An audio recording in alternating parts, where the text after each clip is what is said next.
Welcome to Autumn 2 of our Autism Leads. Thank you to those of you that were able to come, and for those of you that you weren't, I'm just going to give you a quick summary of what we were discussing today. So we had a quick check-in from last time, a reminder to use those observation checklists for if you are going into other settings or within your own school, and share them within your staff teams as well. Also, it's a chance to arrange some peer observations with other schools in your groups, so get on that if you are able to, but likewise if you've got issues with time or things going on at the moment, it's an optional extra that will enhance the offer, but it's not something that you have to, and don't let that be a barrier for you. So today's session we also were looking at some legislation updates, and we looked at the kind of acts that influence our practice currently. Particularly, we're thinking as well about the House of Lords inquiry that was information was given about this week regarding the Autism Act and the current autism strategy, and the findings were that really there's still major inequalities in education, health and employment, and it's lacked a kind of funded delivery plan after the first year. So they've highlighted areas to focus on, and in terms of for us with education, there's thousands of autistic pupils who are still out of school and struggling, mental health links as well, but also just unmet needs. So that's going to be a real focus for that, and it is being reviewed. There should be more information coming out in June. So again, as that develops, we will obviously be sharing that with you. We were looking today at some of the principles of structured teaching. So this is loosely based on information about the TEACH programme, which was developed in the 70s. And the core principles with this are around physical organisation, so where things are happening, the personal or personalised schedules, when things are going to happen, work and activity systems, so what you're actually going to do and how much you're going to do, and then materials and visual supports of how you're going to do it. And this is a kind of, if you think of a scenario in the school day, is thinking about those four things: where, when, what, and how. And that is the key information that we're trying to pass on to our young people.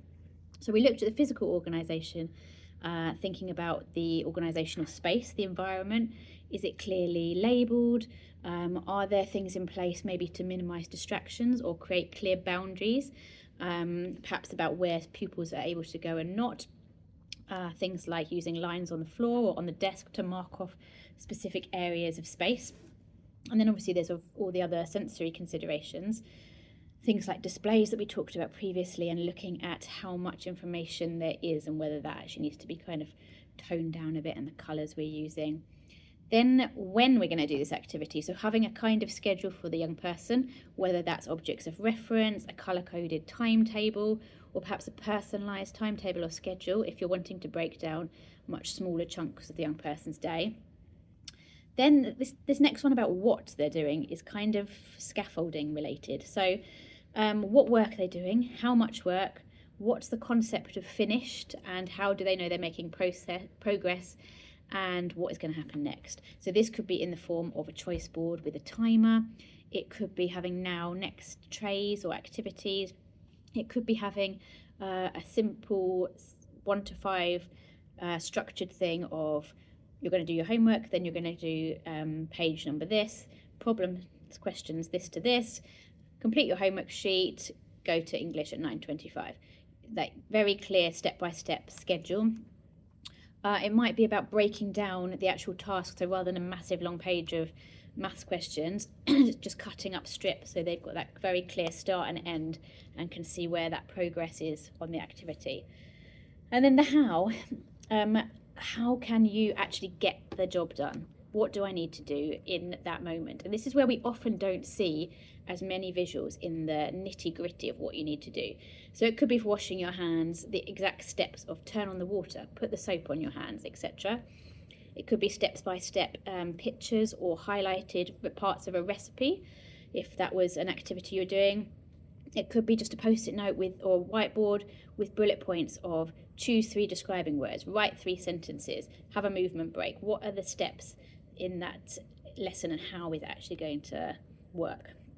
It could be sentence frames, and it's just thinking about what that looks like for your young person.